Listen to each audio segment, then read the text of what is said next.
Hey guys, this is Danielle with WTI here, and some of these little pieces I have are part of this awesome kit on a do-it-yourself like dollhouse, like greenhouse. It's awesome. I love it.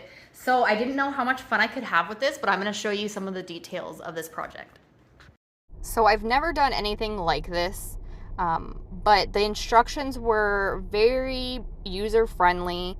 Everything that you needed was within the kit, and I had a lot of fun doing it. It was very time consuming, so this is not a project you can do or even want to do super fast, but me and my daughter had a great time doing this. We did a little bit every day for a couple of months. I'm sure people can do this faster, but taking your time is the most enjoyable.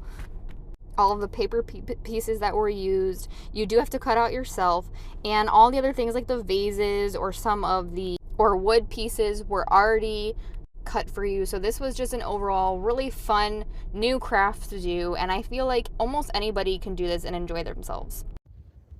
I wish I could hold all the pieces to show you, but I am absolutely in love with this project. I highly recommend it, but that's just my point of view.